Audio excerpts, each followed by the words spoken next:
Bonjour YouTube, comment ça va? Voici l'iPad de 9ème génération. Ouais, ça va vite, hein. Il est sorti en 2010 le premier. Et encore une fois, un peu en avant-première, il sort le 24 septembre prochain, il est déjà sur la chaîne YouTube, tout comme l'iPad mini dont on a déjà fait une vidéo et bien entendu les nouveaux iPhone 13, 13 mini, 13 Pro, 13 Pro Max. Encore une fois, gros pouce bleu dans la barre des pouces bleus et abonnez-vous si c'est toujours pas fait pour avoir d'autres produits qui arrivent en avant-première à l'avenir. Cet iPad de 9ème génération est un iPad entrée de gamme. Il n'est pas hyper sexy comme pourquoi pas l'iPad mini. C'est un iPad qui est vendu 389 €, qui est bien mis à jour à l'intérieur, ultra puissant, ultra complet. Il peut largement convenir à beaucoup de personnes qui souhaitent justement s'équiper d'une tablette ultra puissante à moindre coût. Et donc comme tous les nouveaux produits Apple qui vont sortir à partir de maintenant, il n'y a plus de plastique qui protège le carton par exemple, même plastique qui protège voilà l'Apple Pencil comme celui-ci, ce plastique là n'est plus là. Cet iPad donc est disponible dans une seule taille, 10,2 pouces, la même taille que l'iPad de 8ème génération sorti il y a un an. Et il est disponible dans plusieurs capacités, on a du 64 ou du 256 Go de stockage, soit du Wi-Fi ou soit du Wi-Fi plus cellulaire. Le prix d'entrée, je vous le rappelle, 389 €, donc pour la version Wi-Fi 64 Go. Côté coloris, il existe en argent et en gris sidéral. Et puis maintenant, passons un peu au déballage avant de le tester un peu plus en détail. On a toujours ce petit plastique cartonné qui est là pour protéger l'iPad.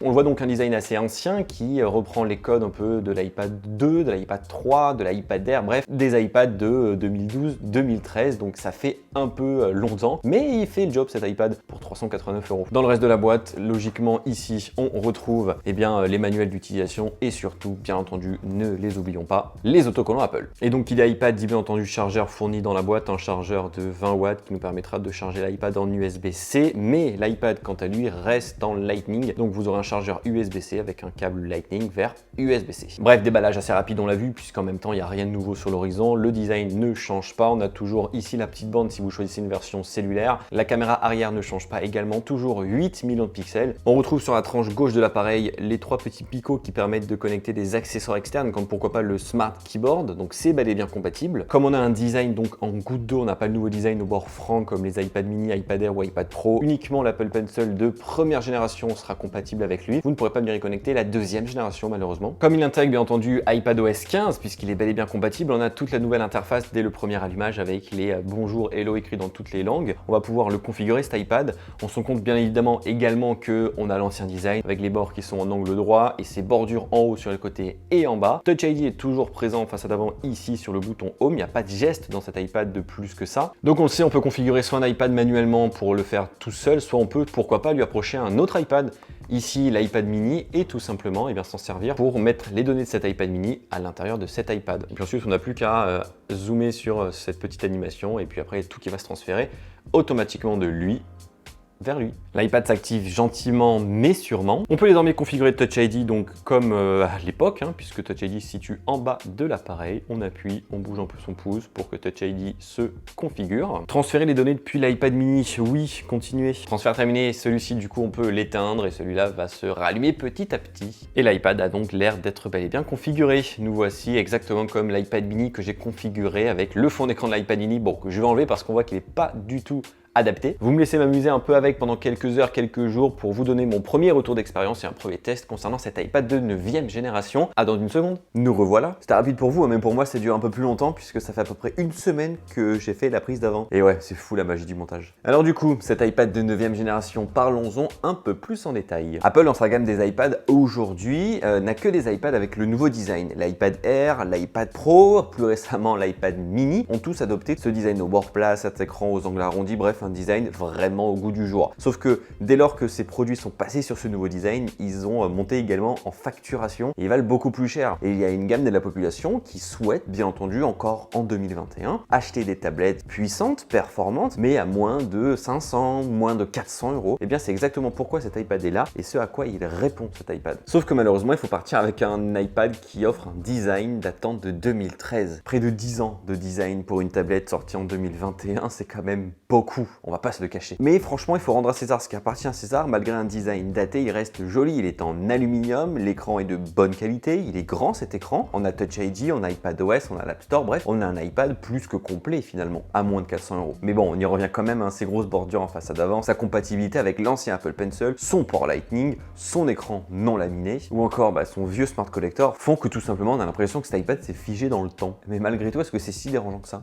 En soi, ça dérange personne, non? Au contraire, ça va en arranger certains qui ne veulent pas mettre 500, 800, 1000 € dans un iPad, qui se moquent entièrement du nouveau design, des accessoires compatibles. En fait, quelqu'un qui veut juste un iPad pas très cher, qui fait le job d'une tablette assez puissante et qui durera dans le temps. Si le sacrifice pour avoir tout ça, c'est d'avoir un iPad avec un vieux design, je pense qu'il y en a plus d'un qui signe. C'est exactement ce qu'Apple a fait donc en proposant cet iPad de 9e génération qui succède à celui de l'année dernière dont on avait également pu faire une vidéo en septembre 2020. Est-ce que le dicton ne dit pas que c'est dans les vieux pots qu'on fait les meilleures confitures? Je dis ça, je dis rien. On l'a vu donc, cet iPad offre un écran Retina de 10,2 pouces. Oui, entouré de ces grosses bordures de chaque côté, mais on retrouve bien entendu Touch ID en façade avant qui est bien pratique et ça c'est cool de l'avoir. L'écran en soi est très réactif, il répond super bien et 10,2 pouces pour un écran de tablette, c'est assez grand pour pouvoir faire tourner du multitâche qui est possible encore plus cette année avec iPadOS 15 qui est intégré dans cet iPad, iPadOS 15 qui est la nouvelle génération d'OS d'Apple pour les tablettes, qui offre donc des widgets, la bibliothèque d'applications, plein de nouveautés et donc ce nouveau multitâche qui fonctionne extrêmement bien. Et comme cet iPad est ultra rapide, ultra performant, c'est ultra fluide et c'est même perturbant de se dire que dans un format d'iPad vieux comme le monde, comme celui-ci, ce soit aussi rapide. Et ça c'est très appréciable. Par contre, ce qui m'a fait rire, c'est que comme on parle d'iPadOS 15 qui a été fait en soi pour des tablettes qui n'ont plus de bouton Home avec Touch ID intégré, en fait dans cet iPad on a quand même tous les gestes possibles et inimaginables en plus d'avoir un bouton Home. Ça fait un peu doublon, mais bon, c'est pas grave. Côté puce, cet iPad n'embarque pas la dernière génération ni la puce M1 bien entendu. Par contre, il embarque la puce A13 Bionic qui est la puce de puissance qu'Apple avait mis dans les iPhone 11, 11 Pro, 11 Pro Max en 2019. Une puce qui même encore aujourd'hui fonctionne extrêmement bien et qui pour un iPad comme celui-là pour le coup fera largement tourner tous vos jeux, vos applications, vos logiciels de montage, vos applications de retouche photo, pourquoi pas, extrêmement bien. Je me suis amusé sur plein d'applications. Je n'ai pas eu plus que ça de bugs, voire pas du tout même. Et ça marche bien, c'est ça le mot de cet iPad, c'est que tout ce qu'il peut faire, en fait, il le fait bien. C'est pas fou en termes de design, c'est pas fou en termes de technologie, mais par contre, tout ce qu'il peut proposer, il le fait très bien. Et en fait, c'est ce qu'on lui demande. Et d'ailleurs, cet iPad, en plus, il a un avantage comparé à l'iPad mini, là, qui va sortir le 24 septembre prochain, c'est que celui-là embarque un Smart Connector qui va nous permettre de lui brancher, par exemple, des accessoires qui sont eux-mêmes un peu connectés à l'iPad, comme le Smart Keyboard qu'Apple peut vendre séparément, qui certes n'est pas aussi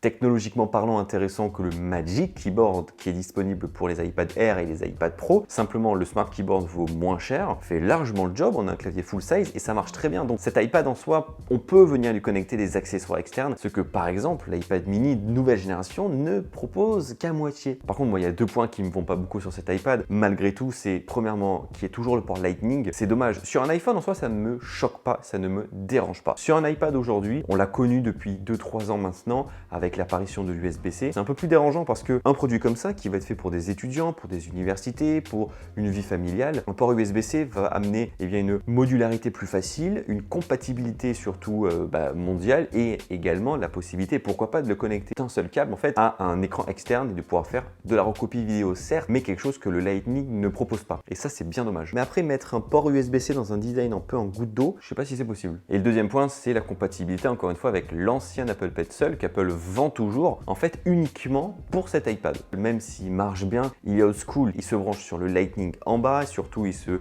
transporte à côté de l'iPad, c'est pas du tout pratique, c'est dommage. Et autre point par contre qui est hyper intéressant, et bravo Apple, c'est d'avoir intégré une nouvelle caméra frontale de 12 millions de pixels en caméra avant, donc qui passe en ultra grand angle, donc pour les appels visio c'est beaucoup plus sympathique, et surtout on a le cadre centré qui fait son apparition. Après l'iPad mini et l'iPad Pro, il arrive dans cet iPad d'entrée de gamme, et c'est hyper intéressant pour les appels vidéo, ça marche vraiment bien, et franchement de l'avoir mis dans un iPad comme ça, très bonne idée de la part d'Apple. Il manque plus que l'iPad Air qui pour le coup n'en a pas. Et enfin côté batterie, Apple annonce 10 heures environ sur cet iPad. Moi vraiment je trouve que les batteries d'iPad tiennent extrêmement bien, quoi que vous fassiez avec votre iPad, ça tient bien et surtout c'est durable dans le temps. Malgré les jours, les semaines, les années d'utilisation, votre iPad gardera ses 10 heures de batterie. Et ça c'est une super nouvelle. Donc oui, ce produit est en ancien design, mais finalement ce produit est complet. Il a une bonne batterie, il a un bel écran, il a un cadre centré, il a une bonne puissance, ce qui va amener une longévité assez intéressante pour 389 € ce produit, je vous rappelle. Il n'y aura pas de folie dans cet iPad, mais par contre la moindre petite chose qu'il fera, ça marchera et finalement c'est tout ce qu'on lui demande. demande. Et d'ailleurs, avant de terminer et de conclure la vidéo, acheter un iPad aujourd'hui, comparé pourquoi pas à une tablette Android qui vaudrait beaucoup moins cher, c'est acheter l'écosystème d'Apple. C'est acheter un produit qui va tourner sur iPadOS, un logiciel qui sera mis à jour très régulièrement, mais aussi c'est avoir accès à l'App Store, à toutes les technologies qui vont graviter autour d'Apple avec son écosystème. Bref, c'est pas qu'une simple tablette, c'est un peu plus qu'une tablette. Acheter un iPad comme ça, 389 €, ça reste un très bon rapport qualité-prix malgré ce vieux design. Donc voilà, je pense que j'ai fait assez long concernant cette vidéo, cette double vidéo de déballage, un peu test et retour d'expérience sur ce produit. Si vous avez d'autres questions, les commentaires sont là. Et puis quant à nous, on se dit à très